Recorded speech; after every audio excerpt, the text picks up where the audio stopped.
ತಾಲೂಕಿನಲ್ಲಿ ಅಕ್ರಮ ಗೋ ಸಾಗಾಣಿಕೆ ಆರೋಪ. ವಾಹನ ವಶಕ್ಕೆ ಗೋವುಗಳಿಂದ ಗೋಶಾಲೆಗೆ ರವಾನೆ. ಕನಕಗಿರಿ ತಾಲೂಕಿನ ವ್ಯಾಪ್ತಿಯಲ್ಲಿ ಅಕ್ರಮವಾಗಿ ಗೋ ಸಾಗಾಣಿಕೆ ನಡೆಸಲಾಗುತ್ತಿದೆ ಎಂಬ ಆರೋಪದ ಮೇರೆಗೆ ಆರ್ಎಸ್ಎಸ್ ಹಾಗೂ ಹಿಂದೂ ಜಾಗರಣ ವೇದಿಕೆಯ ಕಾರ್ಯಕರ್ತರು ವಾಹನವನ್ನು ತಡೆದು ಪೊಲೀಸರಿಗೆ ಒಪ್ಪಿಸಿದ್ದಾರೆ ಎಂದು ತಿಳಿದು ಬಂದಿದೆ. ಕಾರ್ಯಕರ್ತರ ಮಾಹಿತಿ ಮೇರೆಗೆ ಪೊಲೀಸರು ಕೆಎ 36B 2057 ಹಾಗೂ ಕೆಎ 36C0891 ಸಂಖ್ಯೆಯ ವಾಹನವನ್ನು ವಶಕ್ಕೆ ಪಡೆದು ಪ್ರಕರಣ ದಾಖಲಿಸಿದ್ದಾರೆ ಎನ್ನಲಾಗಿದೆ. ಬಳಿಕ ವಾಹನದಲ್ಲಿದ್ದ ಗೋವುಗಳನ್ನು ಸುರಕ್ಷಿತವಾಗಿ ಆನೆಗುಂದಿಯ ದುರ್ಗಾದೇವಿ ಗೋಶಾಲೆಗೆ ಸ್ಥಳಾಂತರಿಸಲಾಗಿದೆ ಎಂದು ಮೂಲಗಳು ತಿಳಿಸಿವೆ. ಪ್ರಕರಣಕ್ಕೆ ಸಂಬಂಧಿಸಿದಂತೆ ಪೊಲೀಸರು ತನಿಖೆ ಮುಂದುವರೆಸಿದ್ದು, ಅಕ್ರಮ ಗೋ ಸಾಗಾಣಿಕೆ ನಡೆದಿದೆಯೇ ಎಂಬುದರ ಕುರಿತು ಹೆಚ್ಚಿನ ಮಾಹಿತಿಯ ತನಿಖೆಯ ನಂತರವೇ ಸ್ಪಷ್ಟವಾಗಲಿದೆ ಎಂದು ಪಿಐವಿ ನಾರಾಯಣ ಅವರು ಸ್ಪಷ್ಟೀಕರಣ ನೀಡಿದ್ದಾರೆ. ವರದಿಗಾರ ಗೌತಮ್ ಯಾದವ್.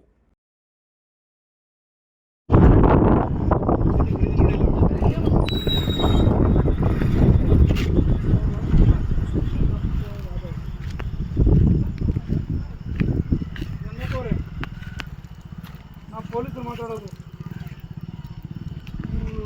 ಏನು ಕಾಗದ ಕೊಟ್ಟಿಲ್ಲ ಈಗ.